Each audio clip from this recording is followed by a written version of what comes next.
कि फेयर था? तो जो चीज़ आपको अनफेयर लग रही है वो मुझे फेयर कैसे लग जाएगी भाई?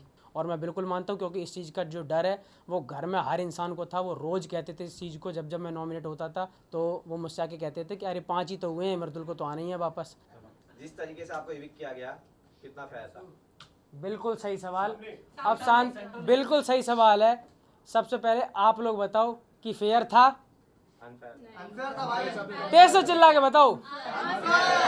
तो जो चीज़ आपको अनफेयर लग रही है वो मुझे फेयर कैसे लग जाएगी भाई? सही बात। सबसे पहले क्या हुआ कि जब ये टास्क हो गया, मैंने तो 1% मान लिया, मंजूरी भी दे दी कि चलो ठीक है, जो भी है बिग बॉस के जो शो बना रहे हैं उनकी इच्छा है, ठीक है मैं बाहर हूँ, कोई बात नहीं।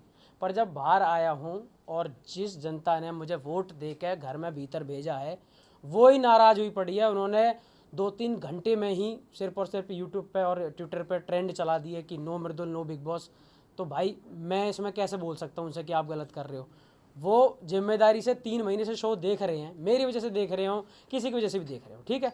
वो अगर वोट कर रहे हैं पूरे जी जान से, 7 नॉमिनेशन में उन्होंने मुझे लगातार बचाया। मुझे भेजने से पहले उनकी एनर्जी इतनी ज़्यादा हाई थी, इस लेवल पर करोड़ों वोट उन लोगों ने मुझे डाले। तो क्या उनका पूछना गलत है कि भाई ऐसा क्यों कर दिया? हमसे बिना पूछे या बिना हमारे वोट मांगे आपने उसको डायरेक्ट इविक्ट क्यों कर दिया? गलत है उनका पूछना? बिल्कुल नहीं। तो इसलिए अगर उन्हें कोई चीज़ गलत लग रही है तो मैं भी उनके साथ ही हूँ कि ये अनफेयर इविक्शन है। आपको लगता है बिग बॉस वोट आउट नहीं होता तो आपको बाहर निकालना बड़ा मुश्किल था? हाँ बिल्कुल, ये मुझे पक्का पता है, क्योंकि मैं जब घर से अपने आया था, एंट्री करने के लिए अगर मेरे लोगों में और हमारे पूरे देश में जिस जिस परिवार ने या जिस जिस भाई ने मेरे लिए वोटिंग करी थी, तो आप खुद सोचो कि जब अगर मैं लास्ट फिनाले वाली स्टेज पे होता तो फिर वोटिंग वो किस तरीके से करते।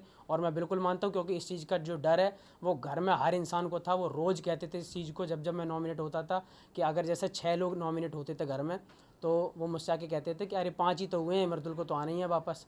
तो इस टाइप की चीज़ें थी। और मेरे पीछे भी जब मैं बाहर आ गया हूँ तो मैंने क्लिप देखी है, हर इंसान बात कर रहा था इस चीज़ को लेके पीछे पीछे कि मृदुल को किसी तरीके से पहले इस घर से निकालो, क्योंकि अगर ये रहेगा तो हमारे लिए सबसे बड़ा खतरा यही है, क्योंकि हम इससे वोटिंग में बिल्कुल भी नहीं जीत सकते। तान्या तो मुझसे बैठ के मेरे मुंह पे ही बोल रही थी, और वो रील मैंने इंस्टाग्राम पर डाली हुई है जिसमें उसने बोला है कि हम सब मिल के भी अगर वोटिंग करवाएं तो तेरे बराबर नहीं करवा सकते। तो इस चीज़ का डर उनको तो था ही था, और मैं बिल्कुल कंफर्म था कि अगर मैं फिनाले वाले स्टेज पे खड़ा हुआ हूँ तो ऐसा हो ही नहीं सकता कि मुझे वोट से कोई इनमें से हरा दे, क्योंकि मेरे लोगों ने साफ कह के भेजा था कि तू बाहर आ ही नहीं सकता, तू चाहेगा भी हम तब भी तुझे बाहर नहीं आने देंगे, इतनी वोट डाल देंगे। इलेक्शन को लेकर के हर कोई ये बोलता है कि अनफेयर इलेक्शन हुआ था, बट आपको लेकर के शॉकिंग था। तो इसके बाद कोई प्रोसीजर या आपने कुछ सोचा है कि क्रिएटिव टीम से आप बात करें या फिर मेकर से बात करें कि ये क्यों हुआ ऐसे?